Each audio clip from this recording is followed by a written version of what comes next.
right, I'm going to call the meeting of the St. Louis Park School Board for District Number 283 to order. This is the meeting for November 12th, 2019. It is a Tuesday meeting because yesterday, Monday, was Veterans Day when we do not meet. So if the rooms could come to order, that would be appreciated. We are starting. Thank you all. I don't have my gavel. I've never used it, but I'm... There we go. Thank you, everybody. So first up is approval of the... First up is our spotlight before we get to the agenda. And first on our spotlight is something we're really excited about, and that is recognition of our equity instructional coaches. I don't know who's present. Frida Bailey. We're looking forward to hearing from you. Kick this off. Thank you.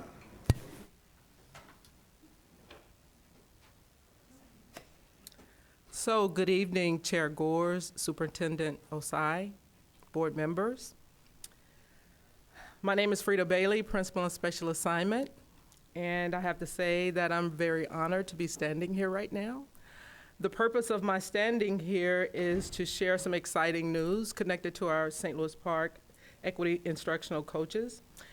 Their mission, which is to build equities, educators' will, skill, and capacity, and to disrupt systemic racism in order to impact student achievement and experiences. With that, they have a belief that systemic racial equity transformation can occur by providing educators space and to support critical reflection on their own racial consciousness and practice and provide sustained dialogue in a trusting and non-judgmental environment. And they do this by using courageous protocol, critical race theory, as a foundation. Our coaches were honored in New Orleans this weekend by the National Summit for Courageous Conversation. There was a Learning and Teaching Award that was presented to them, which I have to say that I'm very proud to say that I work with a great group of individuals that are very dedicated to our mission, to our strategic plan, to make sure that there's an alignment in everything that they do, to ensure that the goal is connected to not only to the work, but the impact that it has on our students and families.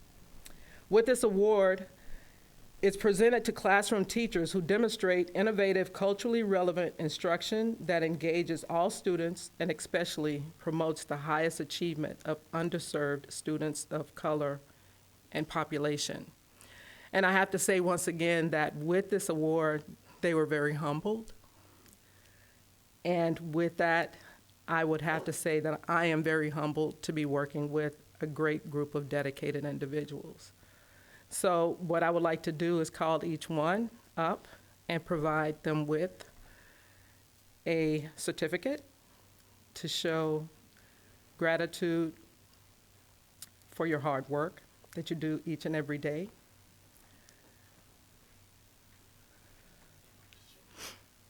So when I call your name, please come forward. Omar Adams.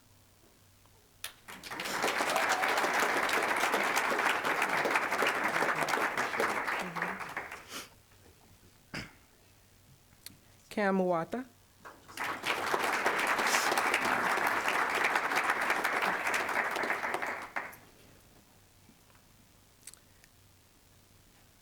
Becca Noble.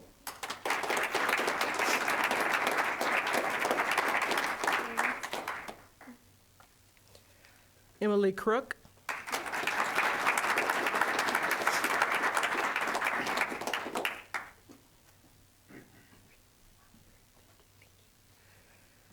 Maria Reyes.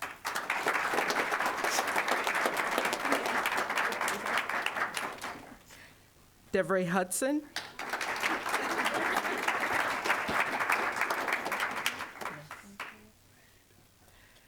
Sarah Reichert.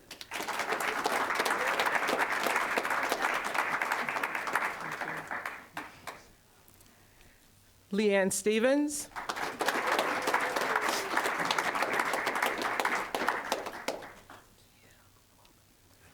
We do have two members that are not with us tonight, and that's Matt Horrell and Peter Gertz.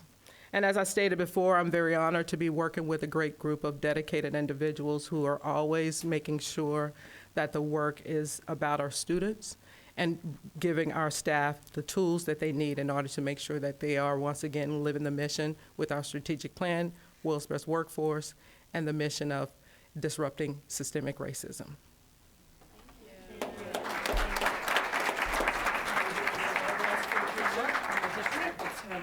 Maria, can you go here? We'll talk. Go back with us and Omar and Cam.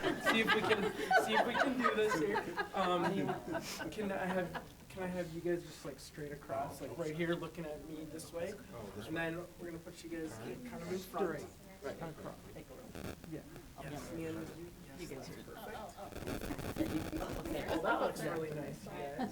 I want to make sure I can see Omar's head. Yep. All right. All right.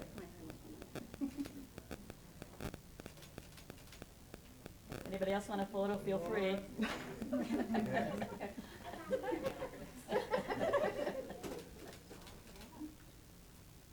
Great. Thank you. Thank you. You get it? Thank you. Gotta move faster.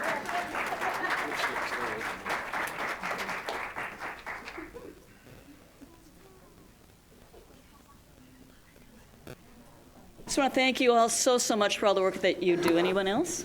Just, again, we are honored that you're part of our team, and especially impressed that you do keep us all accountable to the strategic plan.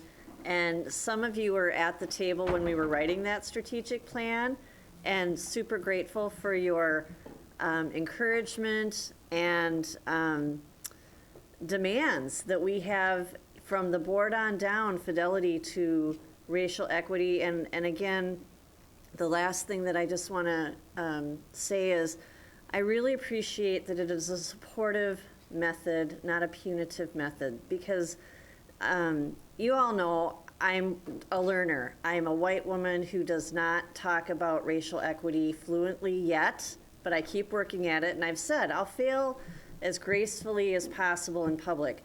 But you all make the difference with all of our staff and teachers, and ultimately all of our students. So thank you from the bottom of my heart.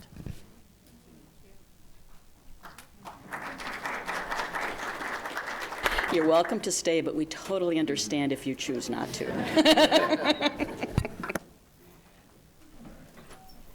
Again, thank you so much.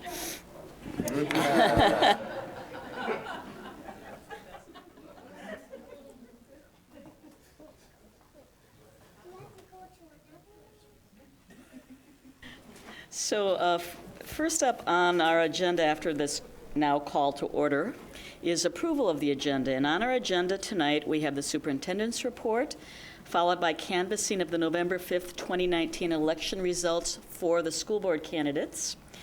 Then we have discussion items, and on our discussion items, there is a curriculum review update on world languages and cultures, review of the 2021 and 21-22 school calendar options.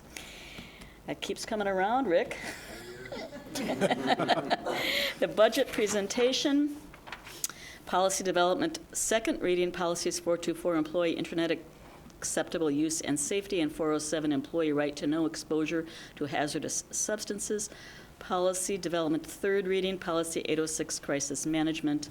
We will then have the consent agenda, the action agenda. On our action agenda tonight, we have the Spark labor agreement. We have approval of the second reading of policies 424, employee internet acceptable use and safety, and 407, employee right to know exposure to hazardous substances. And we have approval of the third reading of policy 806, crisis management, followed by communications and transmittals and adjournment. Is there a motion to approve the agenda? So moved. It's moved by Ann. Is there a second? Second. Seconded by Ken. All in favor? Aye. Opposed? No. I'd just say Jim Beneke is ill tonight, and so Karen is acting as the acting secretary for us. Thank you, Karen. Or clerk. Clerk. Let me rephrase that. All right. First up is the superintendent's report. All right, good evening, Chair Gores, members of the board. This evening for my report, I would just like to highlight 3 informational items. The first is that I would like to take a moment to acknowledge our fall sports athletes who recently competed at the state level, and coming up here shortly, I know several swimmers will be competing at the state level. There was our volleyball team had some historic success this school year, making it to the state tournament for the first time in school history. Congratulations to them. They ultimately ended up finishing 6th place in state. And what I was probably most proud about connected to that experience was how our school community came together to go and support them. You know, I would say, I even heard that there were comments made on the broadcast of just how surprised many were about the number of students that came out from St. Louis Park. So that shows our commitment and our collective approach to the things that we do here. I would like to acknowledge Jersey Miller, an 8th grader who placed 18th in the Class AA state cross country meet at St. Olaf. That's absolutely amazing, and excited about the future for Jersey here in St. Louis Park and cross country. And then just past weekend, we had several swimmers. Pictured here is Tenzin Deadhen, but we have several girls who will be participating in the state tournament this upcoming weekend, and we had a team qualify for the 200 medley relay, and on that team was Tenzin Denhan, Hattie Kugler, Franny Bevel, and Grace Loveland. Franny Bevel also qualified for the 100 fly, and Ellie Grassley qualified for the 500 free, and Hattie Kugler again qualified for the 100 breast. So we're super excited for them and all of the great accomplishments that they had this school year. I know at our next board meeting that our athletic director Andy Ewald will be here, and the coaches of our fall sports will be here to acknowledge all of the accomplishments from this fall season. I also want to just take a moment and first start off with a great deal of gratitude for the League of Women Voters. Every single year, they volunteer countless hours to give our students a tremendous experience of just learning. Really, I call it their civic duty to participate in the election and voting process. And this year, no different than past years, we had 2,200 students in grades 2 through 8 at our 4 elementary schools and middle school participate in the Kids Voting Program. And as you all are aware, Kids Voting is a nonpartisan, grassroots-driven voter education program committed to creating lifelong voting habits in children, increasing family communication about citizenship, and encouraging greater adult voter turnout. So thank you to the League of Women Voters for creating this opportunity for our students here in the St. Louis Park Public School District. And the last thing, I would just like to take a moment to acknowledge and express gratitude to all of the students, staff, parents, guardians, and community that have been participating in the different task force that we have going here in the district. So as you all are aware, with the approval of the change in start time for the 2021 school year, that there are a number of things that we have to do to be prepared to support students and families next year. And one of those things that we're currently working on is our out-of-school time task force. And we have a task force of about 30 people who are volunteering their time to ensure that we're able to create robust out-of-school time programming that meets the overall academic, social, and emotional needs of all of our students. So I'm thankful for their participation and excited about some of the idea generation that's coming out of that conversation. And then we also currently have a group of students, staff, parents, guardians, and community members that are participating in our high school schedule task force. One of our school board members, Mary Tombeck, has been participating in that process, and we held our second meeting last week. And what I appreciate most about that is the laser-like focus on the student experience. A lot of times when you get together and you're talking about things like schedules, sometimes it can become about the adults, but what I appreciate is that group of people coming together and focusing on students. And then there's an opportunity. So those of you at home watching, and those of you in the audience, shortly coming up here, we'll be starting a middle school task force. And the purpose of that task force with the change in our start time is to really take a look at how we can continue to provide enrichment and intervention opportunities for students after school, and how we can design a schedule that meets the needs of staff and allows for collaboration.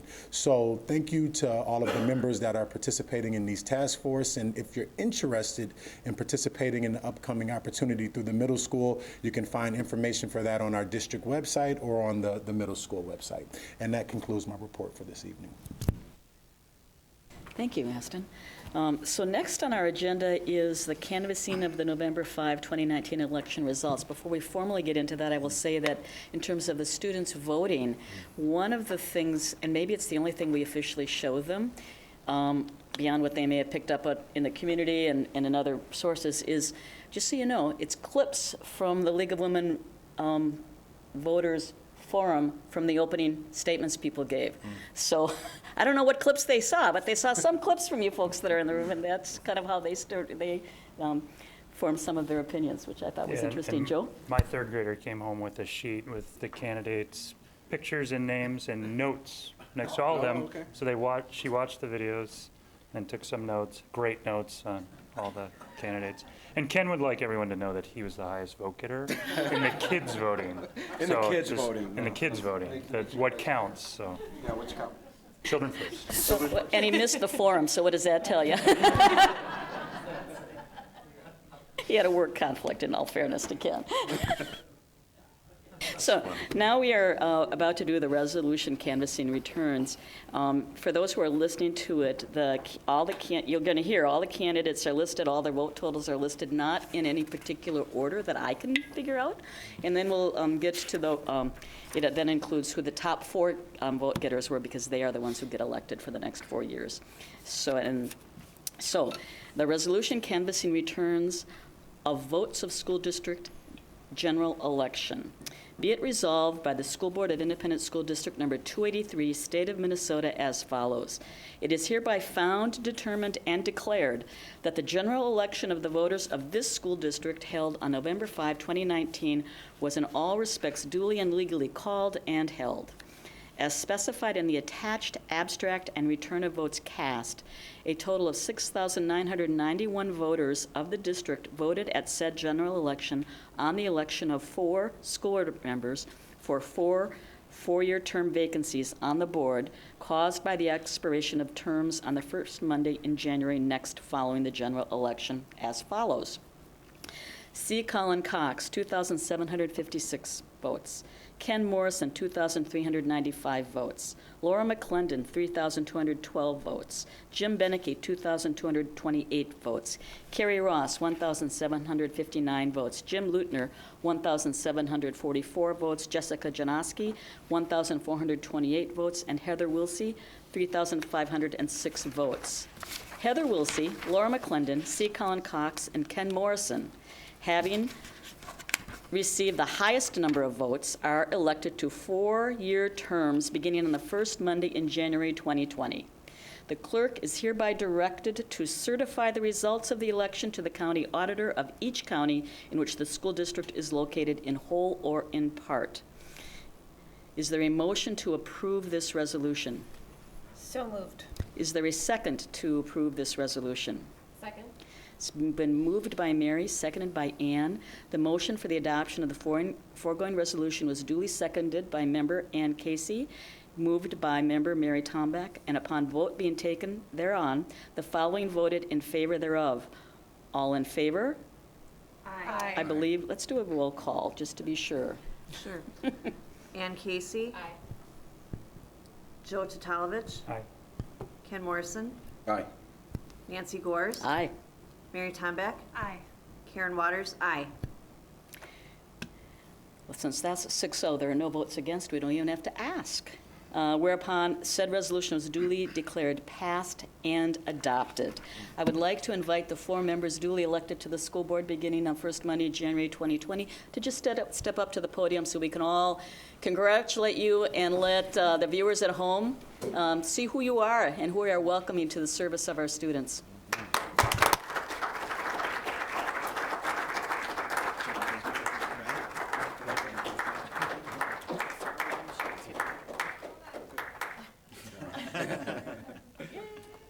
Might as well take a few photos now. We'll take a few more photos in January. We're just going to celebrate this every which way we can. We're very delighted that all you 4 will be joining the board. All right. We get all 4 of you together that night, didn't we? Yeah. All right. No. May have signs. Oh. We've got the official here. It's like paparazzi.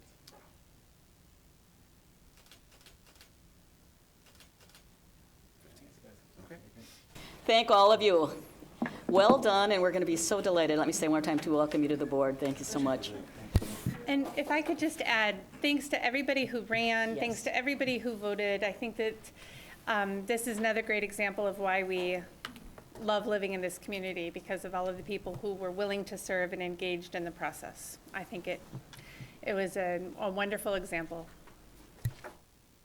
I would agree, Mary. Thank you.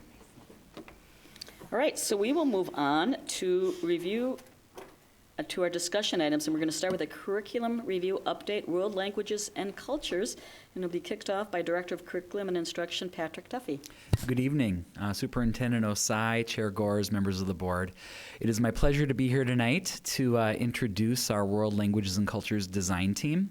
As you have seen in the example of our math design team and their presentations earlier this fall, we have a number of dedicated teachers working around the district to review and try to improve the work that's happening within their content areas. Just as a reminder to all of you and to those that are watching, we have two groups of teacher teams working in each curricular area to review and work upon a racial equity transformation plan over the next 3 years for any group that is going through a review. The World Languages and Cultures group has about 25 teachers from across the district who are a part of a consulting team. And that group came together last spring and will come together at least once a year over the next 3 years to provide consultation around the direction of the work that's happening in classrooms, as well as their hopes for how we can move forward to change the experience for our children. The design team is comprised of 4 teachers from across our district who help determine the pace as well as the strategic direction of our department around world languages and cultures, and look at what sort of curriculum, instructional, and collaborative practices need to be changed or updated to improve the experience. In a district that has elevated immersion and has made a commitment for all of our students through International Baccalaureate to centering language acquisition, we felt that it was a priority to make sure that the work of this department is one that we would start with in this review process. And just as a reminder, there are 3 phases to this process. We're in right now the middle of phase 1, which is really looking at our history and our current reality around how we're serving students throughout St. Louis Park from early childhood through 12th grade when it comes to teaching world language and culture. And then we'll be moving forward to looking at best practices regionally and nationally and internationally around this work, and then putting together a plan that will take us forward into the next decade. So without further ado, I'm going to turn it over now to our World Language and Cultures design team.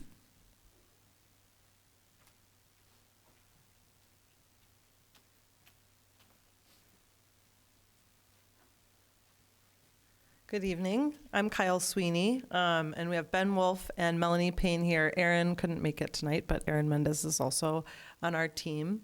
And we wanted to share a little bit with you about our process that we've been going through in terms of looking at the world languages and cultures. Maybe some of you might be surprised to see that our department is now called World Languages and Cultures, because it so far has only been called World Languages, but that is something that we'll be looking at more deeply in the future, is how are we teaching cultures as well. So we kind of want to start with why we're doing this work. We're all very grateful for the opportunity to get together, to work as a team. And when we got together with the consulting team, which is basically most of the world language teachers in the district, we really valued that time together. We didn't know how much we wanted that. And although it was hard to be away from our students, we really got to be together and talk about where we've been and what we've been doing, and our common struggles that we didn't know we shared in teaching language and culture. And also we appreciated the time on our professional development days that we got to spend at least 6-12 together to get caught up and to get to know each other. In doing that, we looked at why we're even there, why we're passionate about language. And I'll speak for myself and say that I teach French, and I loved learning French growing up, and I was good at it, so I kept studying it. And then I decided I wanted to teach it and share that with students and give them access to another language and travel. But for me, my reasons for teaching have really changed. And I even tell my students this, that I say, don't tell Mr. Myers, but the most important thing I'm going to teach you is not the French language. And what I tell them is what's really important to me is that you learn about culture and that you learn about interacting with people who are different from you, because I think in the future that's going to be one of the most valuable skills. And language is our way to do that. Learning a new language, learning how to think in a different way. And on our team, the four of us really looked deeply into what it is that we're passionate about in teaching language and culture, and we agreed that it just gave us such an opportunity to know people that we never would have known, to know different ways of life. And we think that's really important for our students. So that's why we're here. That's why we're passionate about this work. And in terms of our leadership in our departments across elementary language and middle school language and high school, we feel really lucky to be part of this small group leading this work, and we've gotten to participate in the CARE training, which we've only had one session of 3, but it's already made a big difference in our leadership in our departments in terms of looking at our systems and racial equity in our systems and creating positive change to really teach in the way that we want to teach. So anything else to add about that? Okay.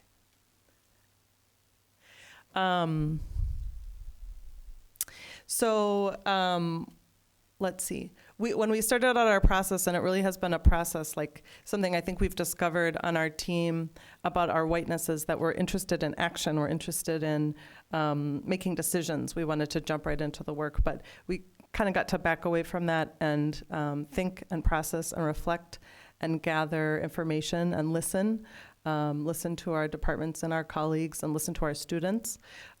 So our purpose is to design a comprehensive program with community in mind, looking for community feedback, parent feedback, and keeping students at the center in order to improve world languages and cultures K-12. And our process is just the traditional track. It's not including immersion. So the immersion school and then the continuation into middle and high school will have their own process. So we're collecting data, vertically aligning curriculum and instruction, redefining goals at elementary, middle school, and high school levels.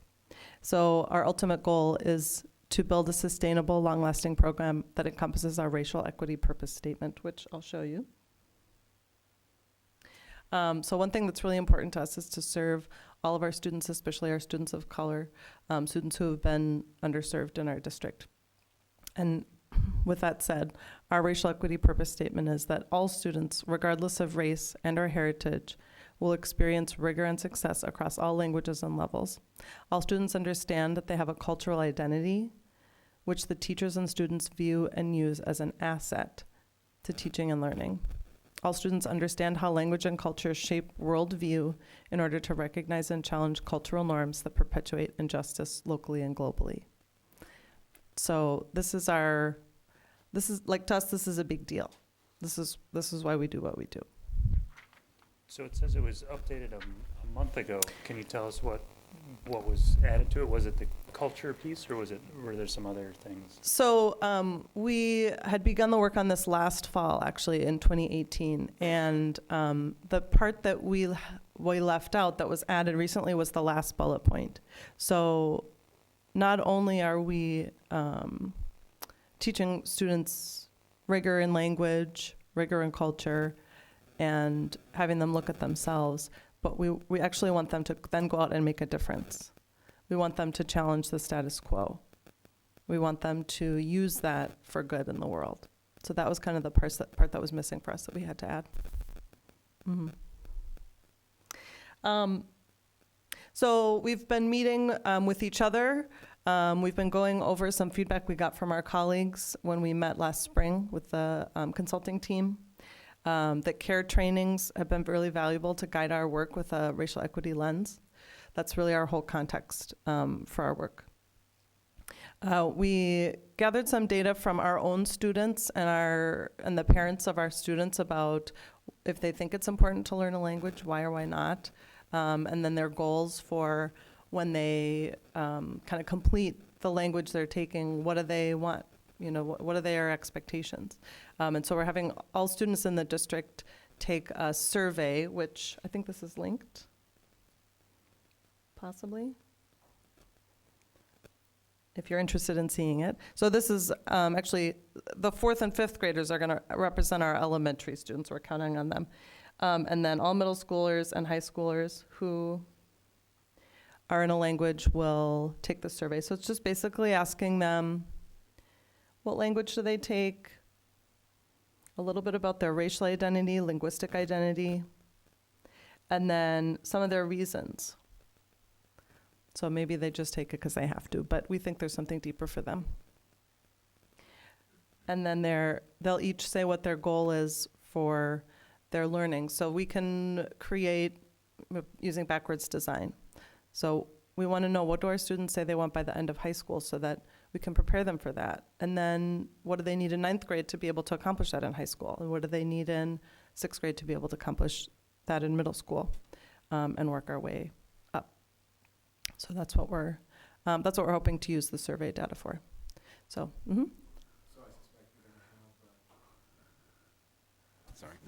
So I suspect you're going to have several different surveys, so one in 9th grade different than the 6th Yes. grade or 8th grade? So one for 4th and 5th graders, and then one for middle school and one for high school.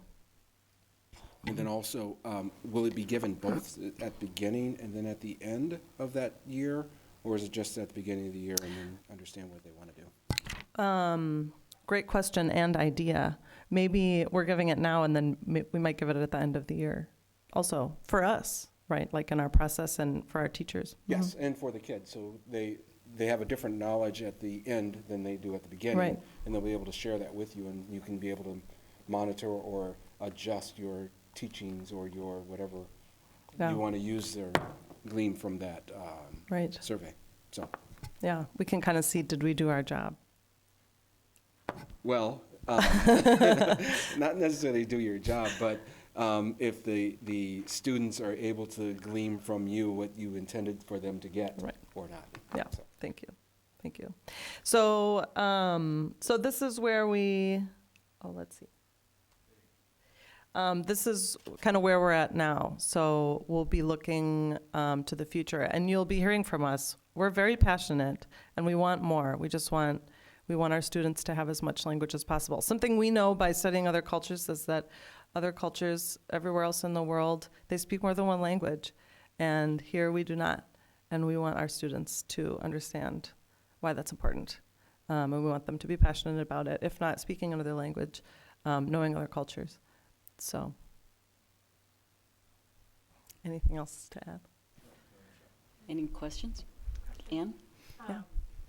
A lot of our students come to us already speaking more than one Yes, language. And yes. they come to you specifically now, Right. maybe working on a third or a Yes. fourth language. Mhm. And so I'm curious about how, and maybe this is a question for later or down the road, but is there any collaboration with EL, or how does that kind of look for your department to think about the students that we have who are coming, but who are learning additional languages, not just a second language? Right, yes. Well, and we talked about that and talked about partnering with them. For the four of us, our specific process is with students learning French, Spanish, German, Hebrew in the traditional track. And in incorporating, especially with the survey and in working with our students that we have who speak multiple languages already, hopefully we'll get an idea of what they need, or if it's different, or if it might not be. So, thank you.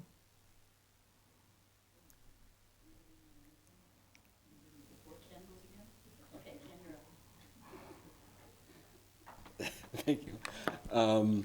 So this question's around, I really like what you're doing with the language and culture, because in my lame understanding, really you don't get the cultural relevance until you go to that country or into that environment. So you'd have to do a tour, or you'd have to go to a summer trip or everything to get it. So I like that you're going to bring it to the classroom so everybody can get that. I have two questions around that, which is, can we do that to the degree that you really want out of it? So do all of our teachers have all that background and that cultural knowledge so they can bring that to the students and actually give them those pieces, right? Because that's going to enrich in their language and their ability to communicate, as you Right. mentioned.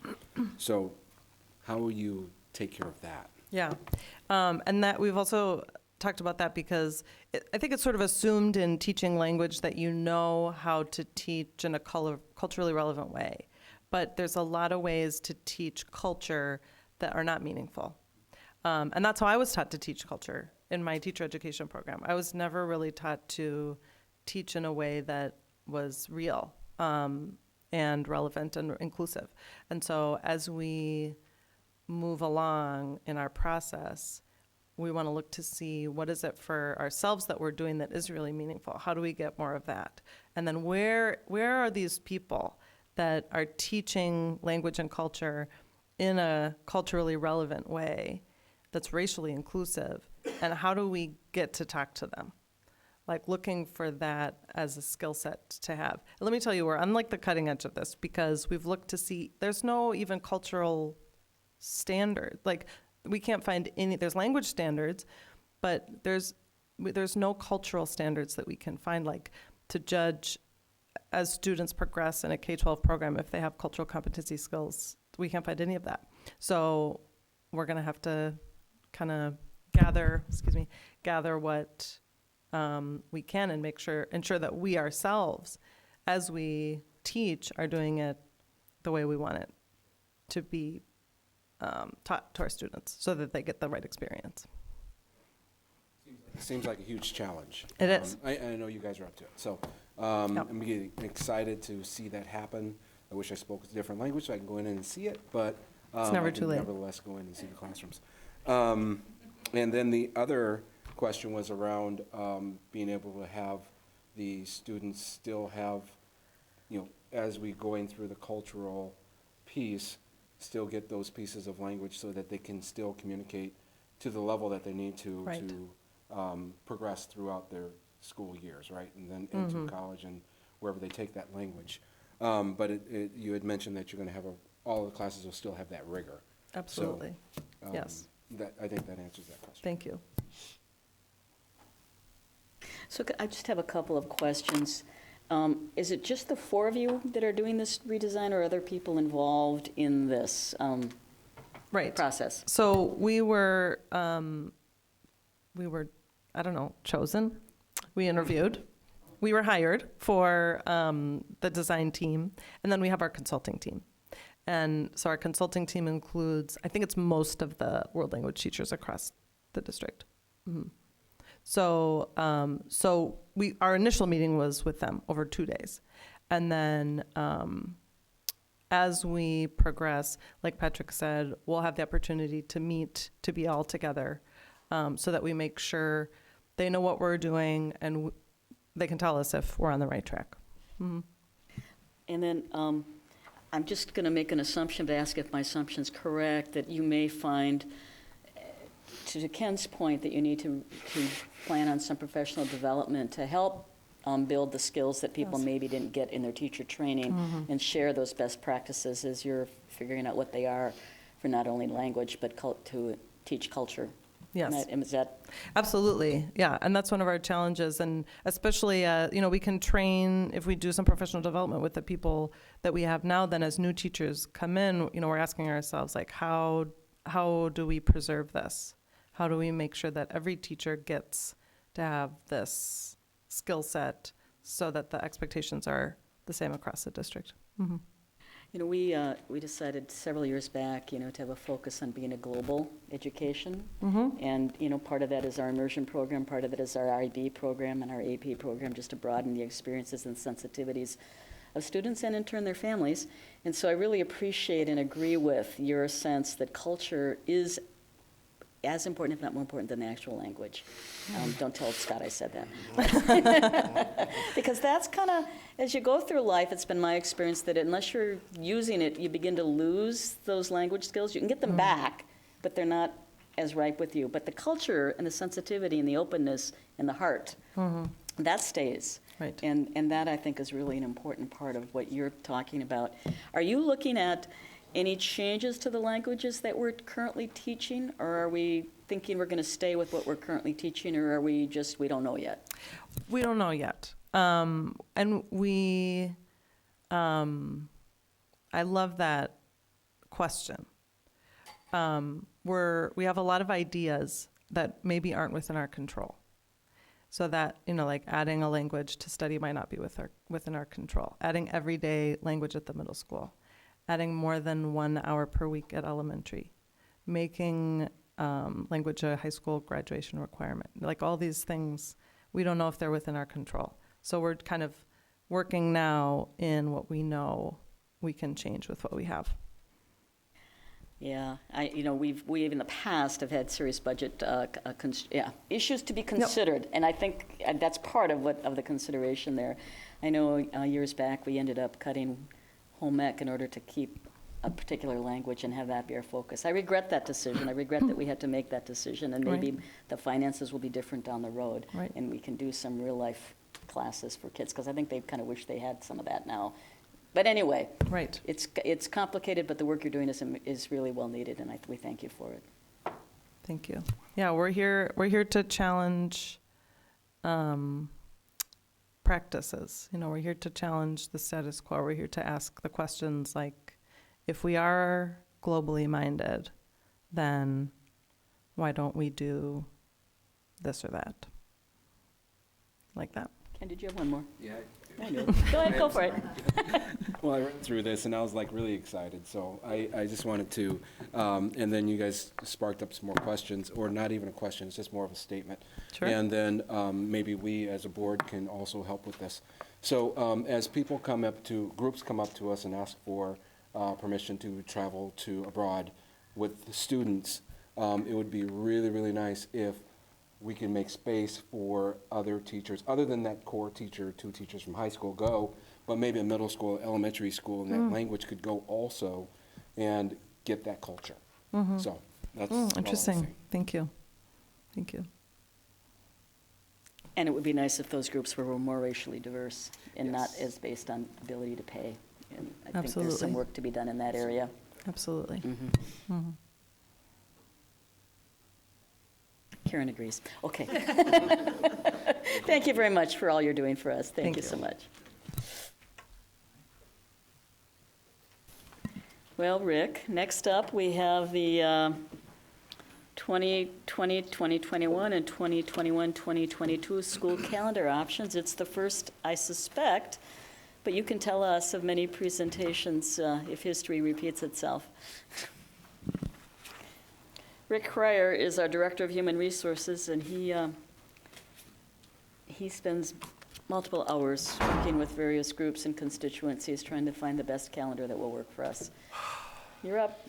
I'm up, thank you. Am I running this, or is somebody, I'm just wondering, all right, I just want to know if I should touch anything or don't touch anything, yeah. Madam Chair, members of the board, superintendent, yes, we're back. We have not come before the board in November to talk about calendar, but as the world is speeding up, we're finding that coming to the board about the calendar in January is just too late, and it doesn't meet the needs of all of the other parents and then Kids Place and everybody else who, once we decide on a calendar, then have to move very quickly to make decisions about programming. So we wanted to come back and have this discussion earlier so that whether it's the end of November or early in December, we could approve next fall's calendar for sure, and then hopefully the calendar for the year following. For people who haven't seen this discussion, we try to bring the board the calendar for next fall and then the year after. And then the year after that, we reaffirmed the decision the board made about the next fall's calendar the year earlier and say, okay, after we've had a year to think about this, is this still the calendar that we would like to present? And many times it is, and sometimes there's a minor tweak because of either construction or something else that's coming up, and we bring that calendar back to the board and ask if you'd like to consider another option. And if you don't take the option, that's great. The calendar's in place. It's been approved. If we decide to make the option, we have that ability for the board to reapprove a new calendar for the following fall. So the calendar that's up on the screen and before you is the calendar that was approved last January 28th as the calendar that could go forward for the 2020-21 school year. It's a very similar rollover calendar from the 2019-2020 school year this year, and starts after Labor Day. Continues to have something we put in place for this year, and that was we stopped having early release PD days, and we put in 2 full PD days for teachers. And then in October, you'll see if I can do this correctly, in October, and maybe this works for you, up here in the corner, there's a day that is a professional development day for secondary in October 2nd. And then the elementary school has a PD day for kind of a targeted PD day. And then in November, if this works again, well, nope, of course not. Nothing ever works when you need it to. Oh, there it is. On November, right there on the 6th of November, that would be a grading and reporting day for secondary, and then it's an elementary PD day after the end of that quarter. So we like that model this year. We thought it gave us a chance to have conferences earlier in the year for elementary. And then having the secondary and elementary PD days separated also gave us the ability to focus some of the professional development for teachers. Then teachers are all back together for a PD day on December 4th. Winter break starts on the 23rd, and school is back in session on January 4th. So, and then everything else runs pretty much as it did this year. Students are out on the 10th. Teachers are done on the 11th, and then we spend the entire summer in construction and summer school, and there we go. So that's the calendar that the board approved for last year. The one that we're at least bringing for consideration, because we continue to hear that some other school districts have decided not to hold school on Election Day. I believe Hopkins, Osseo, Rosemont area schools are not having school on Election Day. We hear from some parents and some staff about the safety concerns and others that arise around a presidential election year and having some of our schools as polling places. And now we found out that 2 of our schools won't be polling places, and so now the question is, should we hold school on Election Day? So this revised calendar gives the board an option, and we did talk about this a year ago, decided not to move this forward, but we bring it forward just for a year later's consideration, that if we didn't hold school on Election Day, we could move some things around in the first quarter on October 30th, have a grading day for secondary, have a day for PD on that, the 2nd, and then the 3rd, and then that way we would have all the right number of student contact days, but we wouldn't be holding school on the Election Day. Everything else runs the same. It's just that little shift around moving the December PD day back into November. Superintendent, I don't know if there's any other conversation. Okay. I think the only piece I would add to that and why we thought it would be wise to bring it back to your attention, as we recently learned that starting in at the next election in 2020, that Susan Lindgren and Peter Hobart would no longer be polling places. So that's good news, but then the challenge is that Aquila, the high school, and the middle school are still polling places. So it's the question that some schools would be able to operate without voters in, but we would have some schools that would have voters in and out, and just some of the conversations that we continue to have with parents and guardians about just concern for student safety on election day. So we thought it would be wise just to bring it back for continued conversation regarding holding school on election day. Have we had any incidents of concern on election day? I'm not recalling hearing of any, so just from just a reality check. I would say except for maybe when the primary a couple of years ago, a senior citizen got lost in some of our construction, but outside of that, nothing that I'm aware of. And the city moved the polling places, or did you have any consultation in that? Or? Yeah, no, we've, Tom and I have had several meetings with the city over the past several months, particularly as we go into the 2020 primary election, being that will be in August, and we'll be, heavily in some significant construction and trying to coordinate all of that. So we've just been in conversation, and the city also recognizes the challenges, and I think they hear from some parents and guardians about safety concerns. So they are now looking to, wherever possible, find alternatives for polling locations. My question would be, what would be the kind of final date by which we could make a change? Meaning that if we continued with what we had decided last year around this, but a month before the election, for example, there's word coming from the Secretary of State's office in Minnesota or from our police department or something about greater concerns than we're aware of right now. Is there any opportunity for us to make a decision? It's somewhat of the, I don't want to say last minute, but when we might have more information about what the landscape looks like come next fall. Mike, that question, do you? I can tell by the look on your face that you're not happy with me. I'm not sure. I think the superintendent could call a snow day. That's kind of what I was thinking. Well, I guess that is kind of where I'm going with this.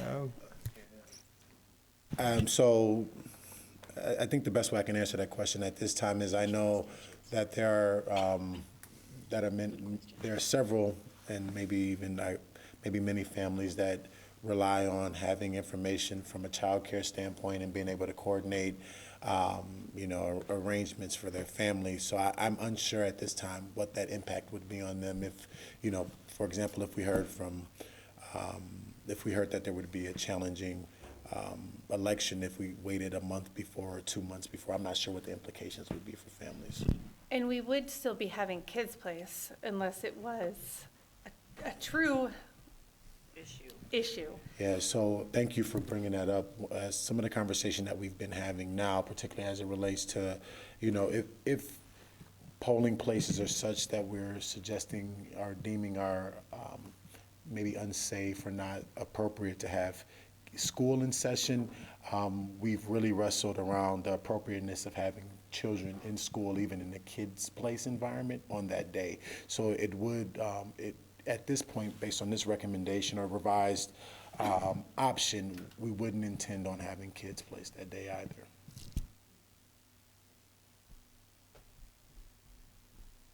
Ann? Would there be an opportunity for additional adults to be in buildings, since we're talking about only 3 buildings rather than 5? Yes, certainly. We currently do that. With the most recent election, we brought in additional adults to monitor doors. So that certainly is a strategy that we've employed and can continue to employ. And do those 3 sites have a sort of, I guess, a geography that allows for outside entrance and exit that really doesn't have any flow in with the students? Yes, and we recently changed the location at the high school. In conjunction with the city, we moved the polling location at the high school to the Fieldhouse, which created ease and more security and being able to, keep voters from having to cut through the building to get to the actual polling location. So at the middle school, there is now what will become somewhat challenging is that we'll be under construction on the front part of the building. So the alternative route into the school would cause voters to have to bypass students on their way to the polling place. But at Aquila, we also have voters can come straight in and head into the gymnasium. So I think our biggest challenge in 2020 due to construction will be the middle school and just making sure that we're able to. The good news is I vote at the middle school, and we have we just have a small precinct, so the turnout there is not huge. So it's not one of our, some of the larger precincts have, 5 times as many people coming in. The middle school has a lot fewer. And is there still any consideration with the city about moving the middle school? Has it been finalized that they will not be moving that site? Yeah, not for 2020.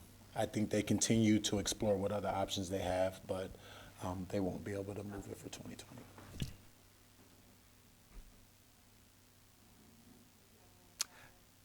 No, I was just going to mention that there was discussion about, because of the front of the middle school will be completely under construction, and usually you come through the front door and go right straight to Fieldhouse 1, whether the polling place could be down on the big gym down on the end, and that would create an isolated spot like the high school where people could just come in, go to the Fieldhouse, and exit without having traffic through the student areas. And that certainly is the plan right now as we head into 2020 to have the Fieldhouse be the entrance. The piece that we're still trying to navigate is how can they get into the Fieldhouse with the construction that will be occurring on the front of the building. So we still have a challenge with the pathway for voters to get into the building. Okay, so again, this item is, before the board tonight is a discussion item. There isn't action needed. If you clearly reject this idea, then you could let us know that, but otherwise we can bring this back in November. And this, for us, we would love to see a decision made by at least the December board meeting. So Rick, let me just, switching to another question here. What's happening, we used to call it MEA, there used to be a teacher conference that happened those 2 days in October. Is that going to be talked about next? All right, it's a segue then, good. It's a segue, thank you. It's like you read the notes ahead of time. So MEA is still a thing. The Teachers Union, Education Minnesota, still holds a convention. They have dates set for the next 10 years. It used to be a 2-day thing. Starting on the 3rd Thursday of October, and then there would be also meetings held on the Friday following. Education Minnesota recently changed that as of last year, and it's a 1-day event, but they kept it on the 3rd Thursday. And so we do have a proposal for 2021, and that's one of the changes that as we move around the calendar and all the pieces, and we look at the attendance of our teachers, especially, and others, at the conference in St. Paul, formerly known as MEA, we have a proposal here that we would still start after Labor Day, and this is consideration we did take, and we looked at, this is a very unusual year. As you notice, Labor Day is about as late as it can be. Students wouldn't start until September 7th. September 7th is also Rosh Hashanah. So it's as almost like as early as Rosh Hashanah can be and as late as the school start can be, and they actually overlap. Now, it's a consideration, but in every other year, we typically do hold school on Rosh Hashanah. It's just not the first day of school. And so as we looked at, could we move the calendar earlier and start before Labor Day? We're colliding with probably our largest year of construction, and that extra week does have a lot of meaning. And even if we did move it earlier, we'd still be then having school on Rosh Hashanah. It just would be the second week of school instead of the first week of school. So we're, planning on making sure that we're in touch with our Jewish families, and they're aware and we're aware, so that we're not scheduling maybe other things that would then happen in the evenings on that first day. So this calendar. So Rick, can I yes. just ask, is it possible to start on the 8th, kick it back a day? All things are possible, Madam Chair. It's just a matter of then things would move around a little bit in other ways. And so, I would also just clarify that I think technically Rosh Hashanah goes from the 6th to the 9th. So it would still be the second day of Rosh Hashanah then that school would be starting. And Correct. for our more devout families, Okay. that is still a day. a relevant day of the holiday. Yeah, very true. I hear that, Mayor. I just was thinking if we're going to hit it one way or the other, to not have the first day of school just seems like a bigger deal for kids. Maybe I'm wrong, but that was what I was trying to anticipate, that we would not double up on the first day, if that Right, was but a I big mean, deal. the But you're first saying day it doesn't would matter because the first day is the 6th. The first day would still, the first day of school would still be on Rosh Hashanah, even if we moved the first day of school till the 8th, is what I'm saying, because Rosh Hashanah lasts 3 days. So unless we moved it to the 9th, we're still butting up against the holiday.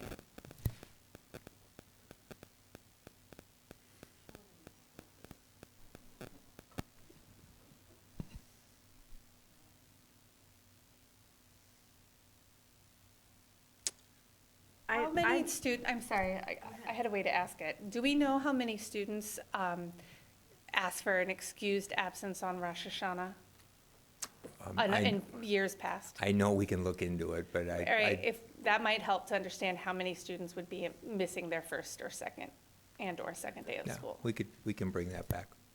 I'd also like to know if any other districts have been grappling with this, because, the day after Labor Day is the traditional start day for every district in our state. So I'm sure that there are others who have, a significant Jewish population that are probably wondering the same thing. So I'm just curious if there's any peers that we could kind of look to see what are other people doing.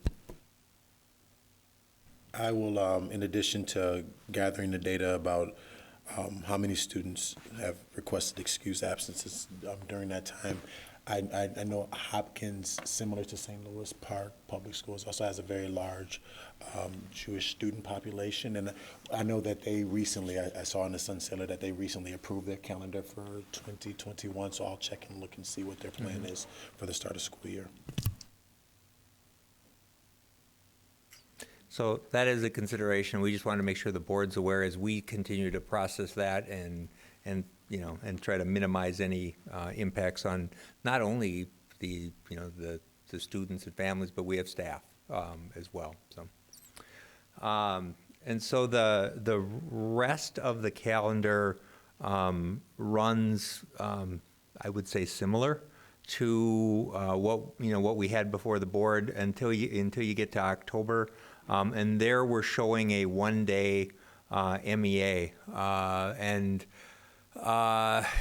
This is something that as we looked at this, we may actually continue to work with teachers and others to say, well, would we take this blue professional development day, and since the character of MEA has always been professional development, we just hold our own district professional development on that Thursday and then have Friday off, so that parents and students would still have a 4-day MEA break. Our teachers would still have a 3-day MEA break, and we would actually have professional development as the MEA conference was intended originally. So that's a consideration to move a couple of those days around in that calendar. And so depending upon how we do that, the reason, if we look at why are we even considering that, it's not just to play with MEA, but if you start with the end in mind, at the end of the year, we're trying to see if we can keep students out as early as possible. And so this would allow us to have students out by June 9th, teachers out by June 10th, have a reasonable winter break period starting on the 22nd, and everything else kind of flows as it always has.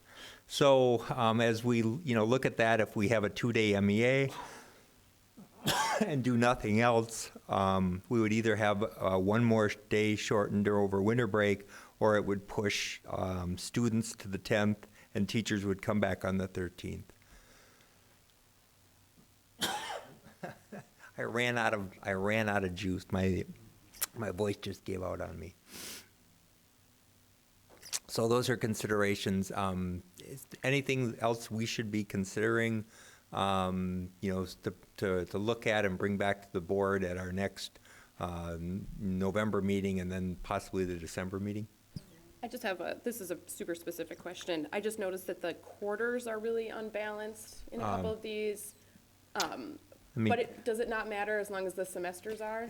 Primarily, it's the semester breaks, and so we try to keep the semesters around 86, 85, 84, 87, something like that, and so we're really trying to balance the semesters. Perfect, because thinking about the high school schedule task force, making sure that they have options in terms of semesters being equal. And then I guess, I don't know if it's for Aston or for Patrick maybe, is there any instructional or professional development, I guess Rick, you could answer this too, difference between the two different, the MEA timing or the December timing, as we're thinking about the difference between these two calendars? Is there a reason for it to be earlier rather than later?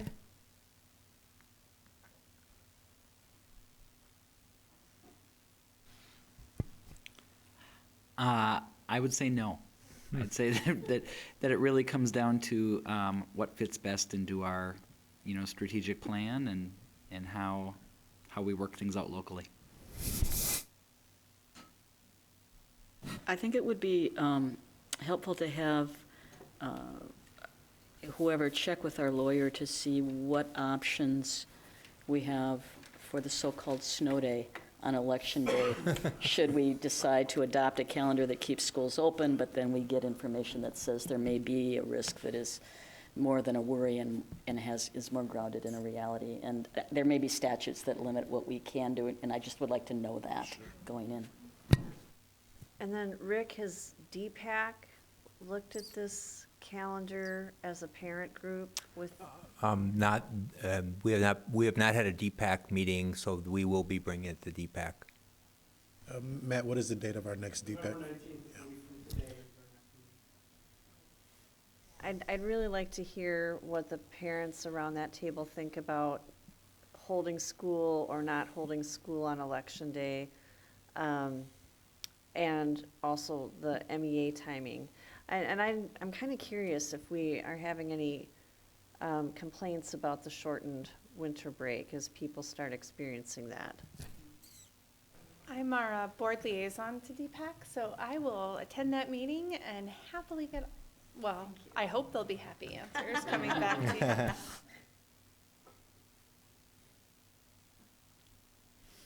you. Anything else? I do have one. Oh, go ahead.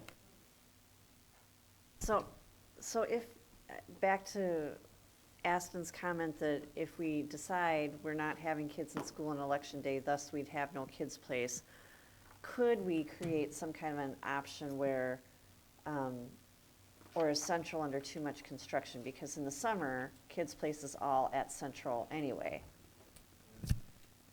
I think that certainly would be, because at that time, Central, particularly the early childhood or early learning part of the building will be done. So that could be a possibility. If that's something that we would want to do, actually I think, which is a really good idea, to be able to support families with childcare on that day, if that was a decision that the school board made. Or then in theory, wouldn't Peter Hobart or Susan Lindgren kids' place be options in that same vein? To see if kids could. Yeah, just one piece on the school-based is typically before school and after school, and it's not for the whole day.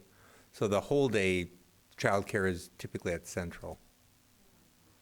Not all, yeah. During the school year, when we need childcare for the full day, like the day after Thanksgiving. Okay. It's at your site. Okay, And that's- so Susan Lindgren has a whole array of cool walking field trips planned that I've already heard is going to be the bomb. Oh, that's awesome. Yeah. So in the summer, we have a mechanism where we're all together. But just as we use space, as we think about construction, as we try to take care of our working parents' Yep. needs to have childcare, I would like to get all those considerations dealt with.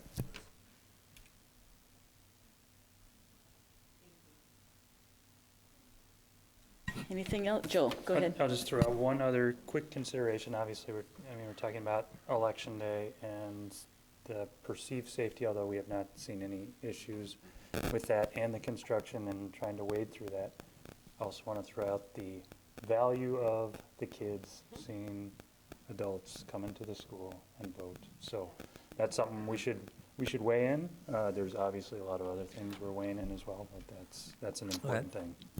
And that is the superintendent and the cabinet had a long. It's not only the kids seeing the adults come in; it's the adults coming in and seeing the learning and the diversity of the kids and how well kept the buildings are. And I think that's a great public service piece for us as well. Absolutely. When we can do it. All right, thank you, Rick. We will revisit this again and again, yes, as it requires, and look forward to hearing the feedback from the other stakeholder groups. So next up is our budget presentation by Patricia Magnuson, Director of Business Services. And this is, my note says fiscal year 2019. Is that right? Yep. Okay. I'll give you a little more context around that. Good evening, Chair Gores, members of the board, Superintendent Osai. Tonight is a couple of things. We want to foreshadow the upcoming audit report for fiscal 19 because those year-end results will have an impact on the next 2 fiscal years, and just provide you a little bit of information about budgeting activity that we're undertaking as we prepare for next year. So really we have 3 purposes tonight. We're going to cross all 3 fiscal years a little bit. So we're going to preview the fiscal year 2019 preliminary year-end financial results, and I want to circle and emphasize the word preliminary. We're still working through the audit reports with our new auditors. We want you to begin to understand the impact on the current year's budget, fiscal year 2020, as these year-end financial results become known. And then I'd like you to consider the fiscal year 2021 preliminary enrollment projections. Just hear about what we're thinking and some recommended budget parameters for next year. As you look at the budget timeline, you'll see all of the pieces of the budget unfold over time, and this is just one of those parts, and I want the board to be prepared as we start to move toward a budget decision later in the year. So the first slide here talks about the fiscal year 2019 preliminary year-end financial results, and again, I just want to emphasize that they're preliminary. At this time, we're working through some draft financial statements we got earlier this week from MMKR, our new auditors this year. And I want the board to know that we will have some findings, and we had some journal entries that needed to be made, and we expected that. And so you'll hear more about that when the partner, Jim Eichten, is here later at the next board meeting, actually. So don't be surprised by that. And we're working through those and working through some corrective action plans. And we're glad to feel well audited this year. And you'll learn more about that in a couple of weeks. Overall, the financial results are really favorable for fiscal year 2019. And in a couple of areas in particular, we have eliminated our anticipated budget deficit in fiscal year 19. So we actually have an increase in the fund balance, which is good news. The same in the school nutrition fund. The results were favorable to budget as well. Another important area to understand is that the building construction fund is on course. I'm going to try to talk you through a little bit tonight what you'll see in our activity as a variance to budget in the building construction fund, and what I want you to know is we are on target, on budget in the building construction fund, and we have sufficient funds to finish the projects as we promised, our staff and our community.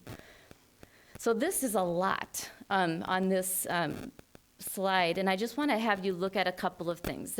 You have two attachments in the materials in board book. One is a budget timeline, and the other is a fund balance worksheet, and I'm going to try to walk you through some of the information so that on November 25th, you'll have an understanding of the financial results, so you can hear what our auditors have to say about other areas of their audit. So what you're looking at here as you go across the top of the page, all of the columns, we've got last year's audited fund balance. And then it's all of the revenues that add to the fund balance, all the expenses that take away from the fund balance, and then that fourth column of numbers is our preliminary audited balances within all of the funds. The next column is what we thought the projected fund balance would be within the funds, and then the variance from the projection. So as you run down that last column on the right-hand side, you can see that the general fund in total is $2.4 million favorable to budget. And I'm going to talk you through where that comes from because there's lots of things in the general fund. Operating capital, the capital projects levy, staff development, a lot of reserves, but that's the total in what the state views as the general fund. As you can see, the food service fund increased its fund balance. Community service fund was basically flat. This building construction fund, you can see there's an asterisk next to the words building construction fund. And I want you to understand the way the budget was built, it was based on some estimates about cash flow and wasn't really updated to reflect a construction period that ends on June 30th. So the budget didn't have any connection to reality as far as what we would have spent and completed as of June 30th. So that number is really just an artificial, it's what was sitting in the budget. We have some ideas, Brooks and I, that we'll talk to the superintendent about a way to reflect this building construction project as it spans several years, so as to not have something like that look different than what it really is. It's just a reflection of where we are, and I want you to really notice the fourth column of numbers over. As of June 30th, there was $67.6 million still in the building construction fund to complete the rest of the projects. And I'm very confident that there's sufficient funds to finish all of the construction projects as we promised. So that was kind of a big deal to make sure you understand that number because it sticks out. And it's familiar and similar in every district I've ever seen when a building construction project is in place. So this is nothing dissimilar to how other districts handle this. The debt service fund was right on budget. The internal service funds and the OPEB trust, we can talk through the rest of these. But what I want you to focus on tonight is just the general fund. So we were $2.4 million favorable to budget within fund balance. And what I want to take you through now is what that really means for the unassigned fund balance. And again, I want to just emphasize those words preliminary at the top of the page. So again, if you look at the bottom right-hand number, there's that $2.4 million. And you can see that the unassigned fund balance, meaning it has nothing attached to it, no specific spending or purpose for the revenue and expenditures, is $1 million ahead of budget. And that's the number that is really the one you should be thinking about. As far as unassigned, unreserved funds, we ended the year ahead of budget by $1,020,075. And again, this is preliminary data.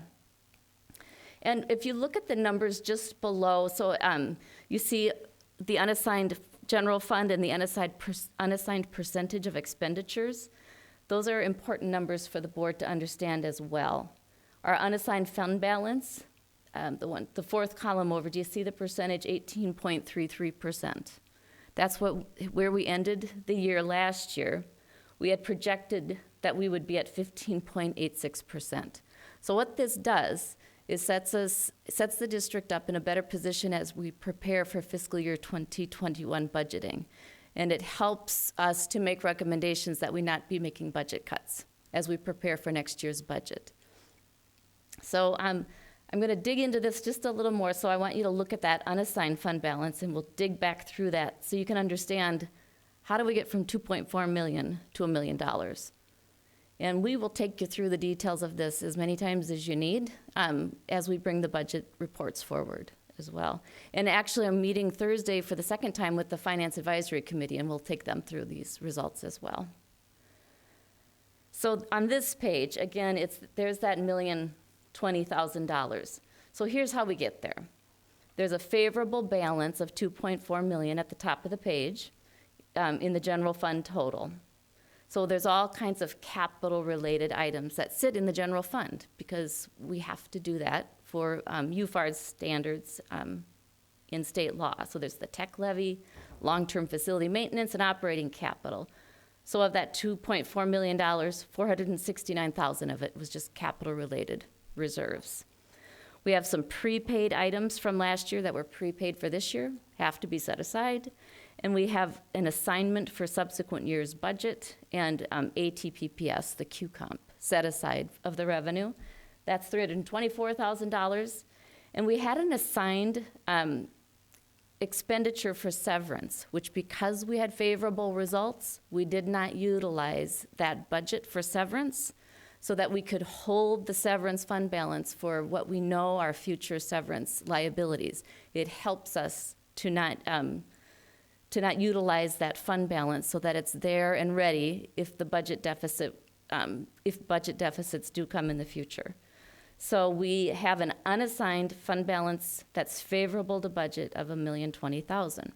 So some of that's because revenues were higher and some is because expenditures were varied from budget. So I'm going to take you through that.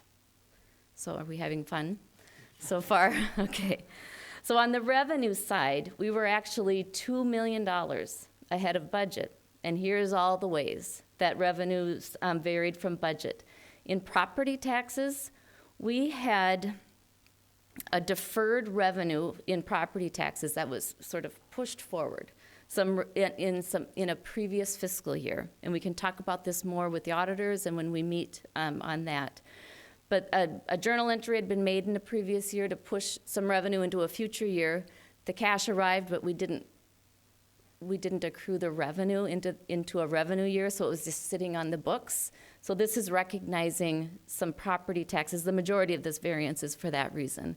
We also budget for delinquent property taxes, and that those were favorable to budget. So there's some things happening. Most of that was a one-time variance in property taxes for that deferred revenue. Within state sources, we were ahead of budget by $655,000. Majority of that is in special education. You might recall we foreshadowed a little bit at the end of the fiscal year. We knew that there was a change in the legislative formulas around special ed, a reduction in proration, and we were reluctant to make a change in the budget. And so we ended favorable to budget by $655,000. We're going to review those formulas and perhaps make a recommendation about a mid-year budget update, but we can talk about that in the timeline. We had our a WEMAP refund, the West Metro Education Program, and Karen watched that very closely for us, thank you. That's about $290,000 of that variance. It's a one-time refund when WEMAP was dissolved. The members received a refund of the fund balances there. Our investment earnings were better than budget by $376,000, and I would say that that's just due to conservative budgeting. That's the earnings on our cash, our fund balances that are invested. And in the category of rentals and gifts and bequests, we had some partial year rentals of facilities that were not budgeted for. And so there's an increase there, and some gifts and bequests that we don't create budgets for. And I just want you to notice that federal revenues were under budget, but on the flip side, federal revenues match expenditures, so there's a reduction from the budget in expenditures as well.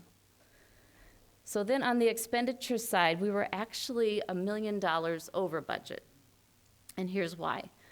Salaries and benefits in total were very close to budget at $130,000 between HR and the finance team. They do a really good job of tracking the budgets there. $300,000 in purchase services. Much of that has to do with the reduction in federal revenue. So it was reduced spending on federal, so you can think about those two things in conjunction with one another. Lower expenditures meant lower revenues. Supplies and equipment was very close to budget. We had a large transfer, and what this is, do you remember we had an assigned fund balance in the general fund for our self-funded dental insurance program? We learned that we need to be holding that in an internal service fund. So that simply shows up as an expense, but it's a one-time transfer of a fund balance out into the internal service fund. And then severance here is the budget we had in the unassigned general fund. So I want you to just be clear about this, because I want you to know the decisions that we made about that. And we talked to the board about how we could make decisions about some parts of the budget. We had set up a $600,000 budget to pay for the severance expenses for employees that severed service and still qualified for severance payments. Because the budget was favorable, we decided to not use the severance fund balance set aside. So we are actually over budget in the severance, for severance in the unassigned fund balance. Does that make sense? We put the budget for severance in an assigned fund balance, but we used our unassigned fund balance because there was sufficient funds available due to increased revenues. Does that make sense? And we could take you through that 3 or 4 times. But what we're saying is preserve that assigned fund balance for severance. Don't spend it because you don't need to. We will need it, yes, for future. We do not have sufficient funds set aside in that severance reserve for our future liabilities. It's a protection against future liabilities. And that the same goes for the OPEB implicit rate subsidy. So we have funds set aside in other post-employment benefits, in what was a trust and agency fund, also in an internal service fund, not sufficient to cover the needs of post-employment medical benefits for employees who still qualify for those. They do not exist in contracts anymore. So instead of moving the costs, the full costs, into the OPEB trust fund, we're just going to preserve that fund balance in order to catch up with what we need to meet our future liabilities. It's a way of preserving our future general fund so that we have other places for those types of expenses. Okay. So that's between revenues and expenditures, that's how we came ahead of budget in the unassigned and unreserved general fund. So then what happens? I'm not going to spend much time on the current fiscal year because we'll get a full mid-year budget update later this year for fiscal year 2020. But the first thing that happens is that the beginning fund balance for fiscal year 2020 is higher than we thought. So now we anticipate, just because the beginning fund balance has changed, this current fiscal year should end with a fund balance of over 15%, 15.24%. We thought it would be 15.36%. So that's just because we changed the beginning fund balances due to a favorable ending for last year. So we'll give you more information about that when we come in with our mid-year update for fiscal year 2020. And this is a really important marker because it gives us one more piece of information as we start to build next year's budget. Should we be talking about budget cuts? Should we be talking about belt tightening? Should we be expanding the budget? And I'll tell you what we're beginning to think about after this marker, after we get past this hurdle. I've been using an analogy of we just keep walking through one door at a time. How did enrollment come in this year? That's a big marker. What do property taxes look like they will be? That's a big marker. Now we're starting to see what last year's financial results. That starts to inform where do we think we should be heading for fiscal year 21. And we'll talk through that with the Finance Advisory Committee as well. So I want to just foreshadow a little bit then about fiscal year 21. We talked about enrollment and actual enrollment activity for this fall at the last board meeting. What we're starting to see is a projection of enrollment growth. We weren't seeing that a year ago as we start to blend in some new trends for enrollment activity. The biggest thing that I want us to not lose on our projected growth for next year is that we're graduating a really small class this year. The current 12th grade class is about 328 students. And we're currently looking at a projection for kindergarten for next fall of 370 students. So that difference right there is going to be an increase in student enrollment. We also are looking at a kindergarten capture rate of 2.2% of Hennepin County births, and using a 3-year cohort survival model, which just simply says we look back 3 years and blend the impact. And I'm going to go through this in detail on Thursday with the Finance Advisory Committee and get their input. But here's what it... So Patricia, is that capture rate, are you about to tell me what that capture rate means? Yes, Okay. there's a couple of slides. Okay. Yep. So here's what the enrollment projections are beginning to look like. So right now, and this is October 1 head count numbers. So these aren't WADMs or financial numbers. These are head counts at one point in time, October 1. So we're looking at a preliminary projection of 4,645, which will be, again, one of the highest numbers we've seen in recent history, and a large percentage increase pace, 0.78%, nearly a 1% increase, or 36 students. So I'll go through the details of that, again, with Finance Advisory Committee, and I can certainly take the board through that if you need to. This is the capture rate. So what we do is look at births from 5 years prior, figure out how many kids came to kindergarten in St. Louis Park Public Schools 5 years later, and create a percentage. And you could do a capture rate of any number. This is as good as any, to try to determine what the kindergarten numbers might look like. So what it starts to blend in then are decisions about private school, decisions about charter school, decisions about homeschooling. All of that is sort of blended in so that we don't have to know precisely what every household is going to do. So as you can see, we had our highest kindergarten capture rate in several years this fall at 2.34%. Now, it would be fun to say, we're going to hit 2.34%, or say, wait, we're on the grow, let's crank it up even higher. But the rational approach is to take a blended survival. So we're using a 3-year survival. Oftentimes, I've used a 7-year survival rate in times when times are sort of normalized. And when we see the peaks and valleys, I'd like to just pull it up a little closer to pull in the impact of what the recent history has shown. So that 2.2% is just a blend of the last 3 fiscal years. It actually weights most heavily on the most recent activity, and a little less heavily on 2 years ago, and the least on 3 years ago. So that's how we got to the 2.2% and a 370 student kindergarten number. Our next step, of course, with enrollment will be to try to break it down amongst the 4 elementary schools and start to create projections more close to the schools.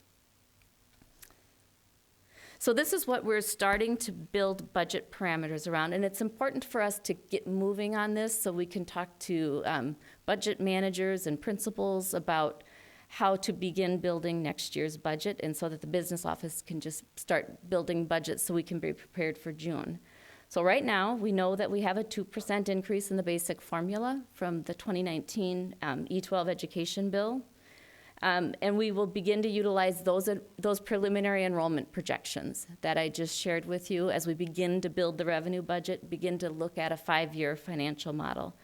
On the expenditure side, right now, we're planning to maintain our current staffing models, so the ratios that are in the budget book that we talked about, and will include contract settlements and historical patterns for contract settlements in every place that we can. So we're not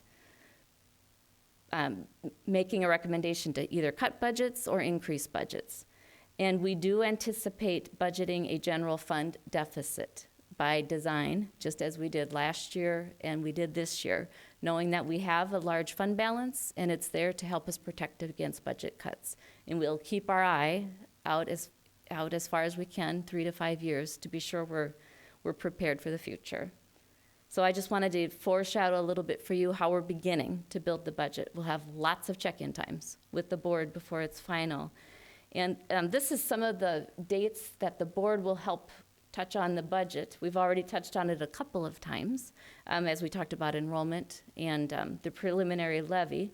But on November 25th, MMKR will be here with the final audit report. On December 9th, we have to certify the final levy for fiscal year 2021. That sets about 30% of the revenue in the general fund. On January 27th, we have penciled in just an update for the board to learn some information about where we're at in the budgeting process. Here's what we're still thinking about budget parameters for 21. Are we still good to go? As we continue a conversation with the Finance Advisory Committee, I don't want to get ahead of the board with Finance Advisory Committee so that you're always in the know about their discussions. And then on February 24th, the Finance Advisory Committee will come in and make their presentation. And then on March 23rd, we'll actually have the budget for fiscal year 2021, operating and capital, operating budget and the capital budget, and then we'll make a mid-year budget adjustment at that time, if not sooner. But I think March 23rd is the latest. And then, of course, the board will work on all the details and all the line items after the board approves our parameters on March 23rd, and we'll have the final budget for the board in June. So those are the next steps. And this, you saw at the last time we talked about the budget in total, and I just want to remind the board, these are the things that we have on our mind about these budgets, that we are always looking for budget efficiencies through improved systems and structures, one of our strategic priorities. And though we're not making budget cuts, that doesn't mean we're not always looking for ways to do things better. And that whole team and all of our administrative team are always looking for ways to be more efficient and do things better. We anticipate energy savings as we continue to move through our long-term facility maintenance projects and our construction projects. We know that's coming. We're not building anything into the budget until we know that we can take that money to the bank. We have an other post-employment benefit levy in place in the preliminary levy, and the board can make its final decision in December. That again helps to build up a fund balance to project the general fund in the future. We have a self-funded medical program now for both dental and medical, and that just keeps us from peaks and valleys and conversations with our employee groups that start to drive contracts up. So that's helpful for our future, and we have a focus on enrollment that seems to be paying dividends, and we will be making sure that we work as closely as we can with our families to keep our St. Louis Park families with us, to keep our enrollment high. And we have really good long-term stability. We have a 10-year operating referendum in place that was recently renewed. We have the capital projects technology levy that gives us a place to fund technology improvements and technology staff. We have LTFM funding that keeps us from spending general funds on deferred maintenance. And we have our OPEB trust that has been in place since 2009, again, to protect the general fund. And there is a legislative session coming up. It's not a funding year. Sometimes things happen in non-funding years, but we will always be working with our legislators to help them understand the needs of public education. So again, there's no action required tonight. We just wanted to give you a preview, a little foreshadow, so that you don't have to take it all in on the 25th.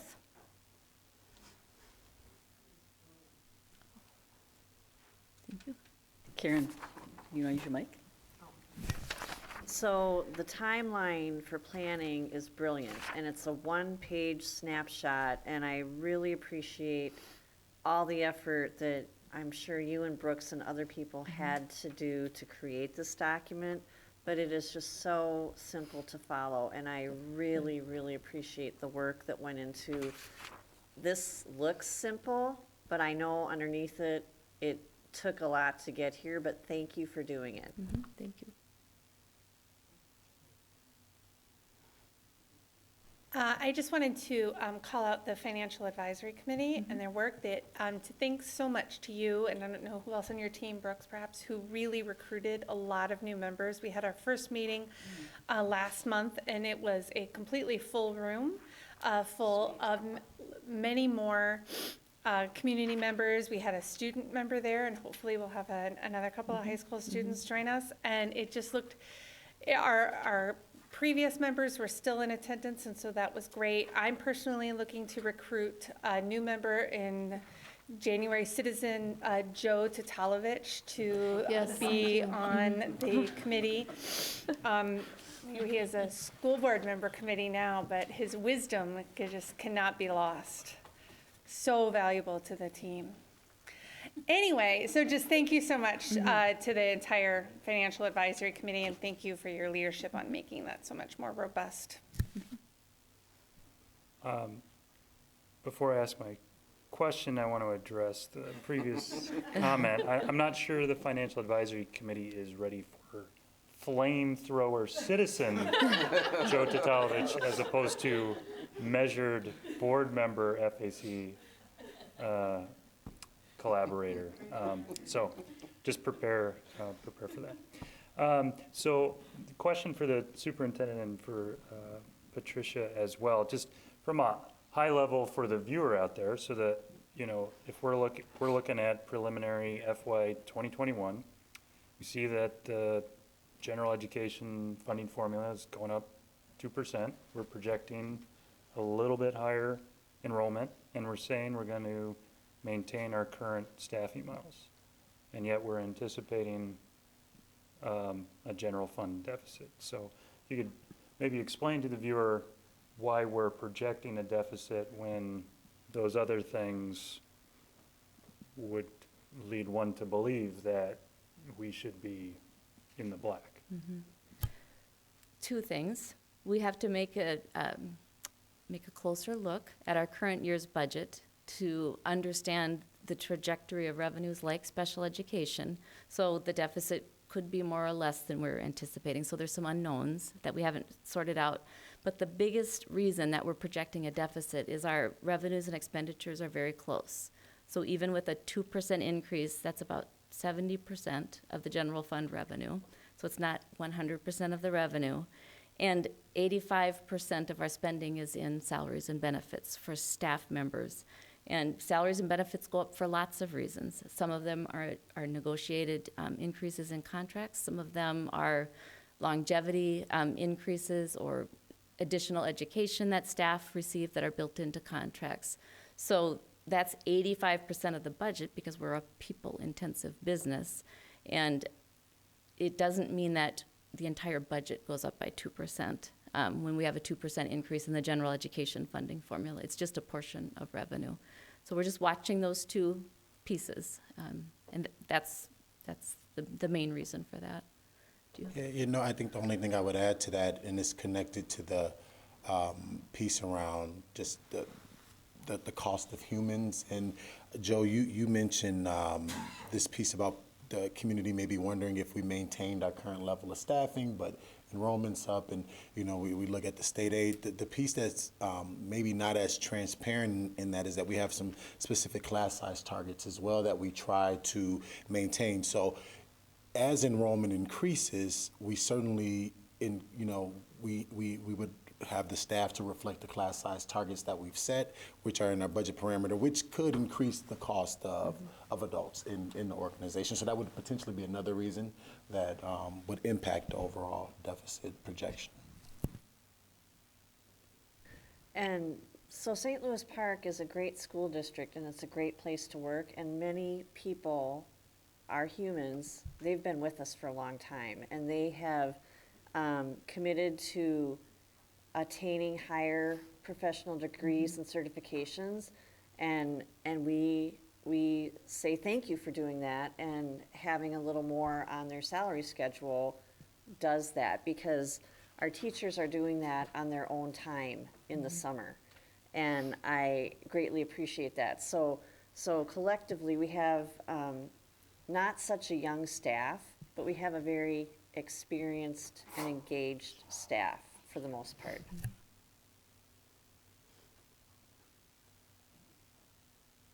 Thank you, Patricia. Thank you.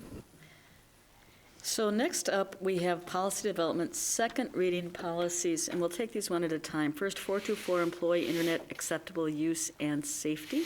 Any comments or discussion on 424? So I did want to point out that in the agenda, we have the name of the policy as Internet Acceptable Use and Safety. the actual policy in your board book, the correct name of policy 424 is Internet and Technology Responsible Use Staff.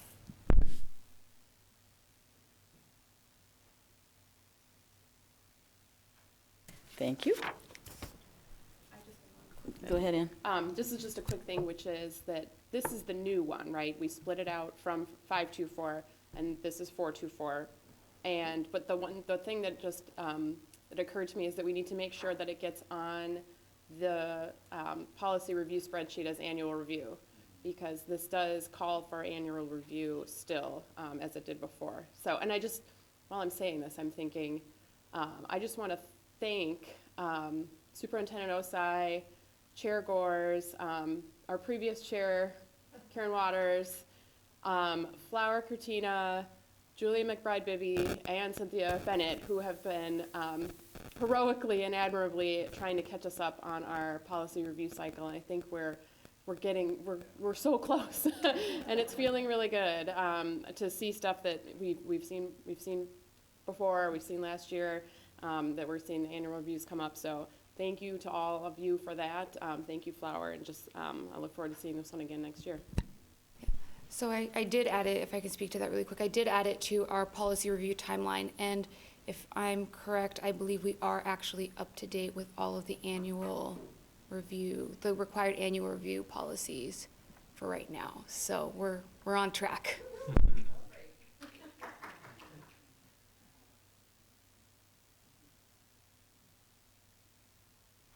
Okay, so next up, we have the second reading of policy 407, employee right to know exposure to hazardous substances. Any comments or discussion right now on that one? Go ahead, Ann. A small thing. So we split out we moved a bunch of stuff into the policy from the procedures, and now in the procedures it says something like as set forth above, but it should say as set forth in the policy, right? Because they need to be able to stand on their own. I don't know, but that just occurred to me that it says above as in it used to be right above.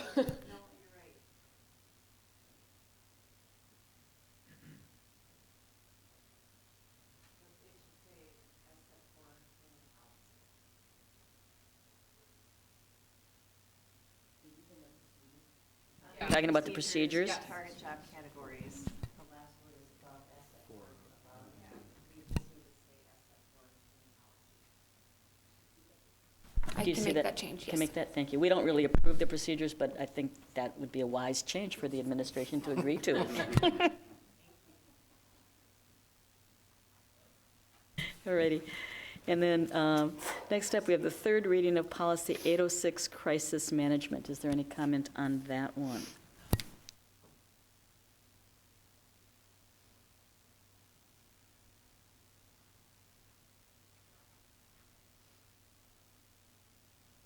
All right, seeing none, we will move on to the consent agenda. Is there any item on the consent agenda that anybody wants to pull off for discussion? All right, seeing none, is there a motion to approve the consent agenda? So moved. Moved by Ann, is there a second? Second. Seconded by Mary, all in favor? Aye. Carries 6-0. Next up, we have the action agenda. First up, we have the Spark Labor Agreement. Rick, you want to present? I assume you're the one presenting on that, Rick, before we get to the motion on the Spark.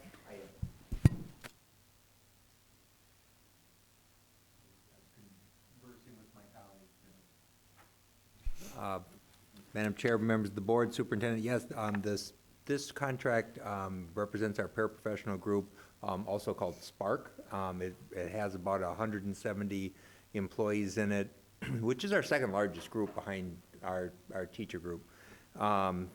We had a good session, very collaborative. I appreciate working with our Spark group always. It's an underappreciated group who just is so connected to the kids in the community. So it's a joy to work with them. This contract, and you have the tentative summary and then the strikeout version, but we did some work on trying to put money where we thought it would do the most good for the group, so there's a little variable increase, but ultimately we spent about 1.3% in the first year on new salary schedule money, and then 1.57% in the second year. which I think is a very, reasonable increases. One of the things we also did, this was, it's a female-dominated group, and they had the most steps to get to their maximum. So to help us in recruiting, we cut off the first 2 steps and renumbered in the second year to have a 10-step schedule, which gives us a much more competitive starting salary. And in many cases, we were not looking to start people on step 1, because as we found people with experience, we were trying to increase those starting salaries, and we might have brought people in on step 3 or 4 anyway. So I just think that the schedule looks better. People feel really good about the salary schedule that we put in the package. We also spent some money here in this package to increase the health insurance for this group, and this has been one of the groups that I would say historically lagged. If you looked at the history of the group, it probably started off as mom volunteers years ago, and it's now a real career and profession for many people. And so we're bringing this group up into par with our CAPS group and some of our our other teacher groups and others for health insurance comparison purposes. So that's one of the other things that is part of this contract. Everything else, pretty much, it was fairly simple. We fixed some language around bereavement. We addressed some things around leaves of absences. And I feel really good working with Patricia and the superintendent on bringing this to the board tonight. Thank you, Rick.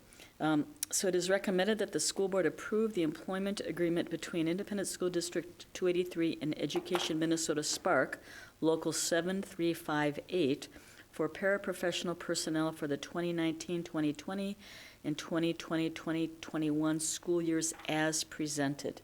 Is there a motion? So moved. It was moved by Ken. Is there a second? Second. It's seconded by Joe. Is there any discussion?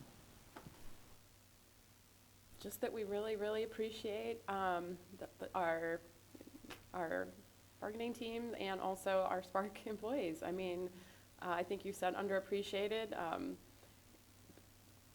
culturally underappreciated. It's just, it's such an important group. It's such an important group of people in our schools that are really serving our kids every hour of every single day. So just thank you. Well said. All in favor? Aye. Opposed? Carries 6-0. Next up is approval of second reading of policy 424. On the agenda, it's employee internet acceptable use and safety, but it is actually titled Internet and Technology Responsible Use - Staff. And 407, employee right to know exposure to hazardous substances. It is recommended that the board approve the second reading of those 2 policies as presented. Is there a motion?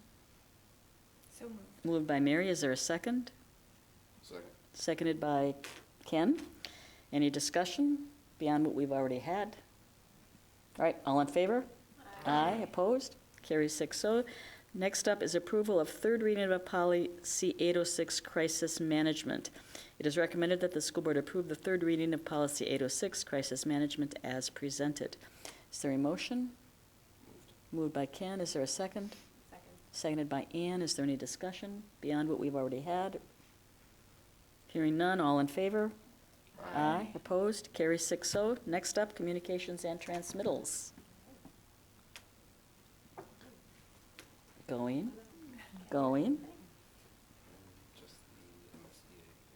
I just want to say one more time, thanks to everybody who ran for election in St. Louis Park, and particularly those who were willing to serve on our school board. I think we had a really deep candidate pool, and I'm very pleased and proud that we'll be serving, some of you will be serving with the 4 who were elected on this last go-round. Anyone else? All right. Is there a motion to adjourn? So moved. Moved by Ann. Is there a second? Second. Seconded by Mary. All in favor? Aye. Carries 6-0. Thanks, everybody.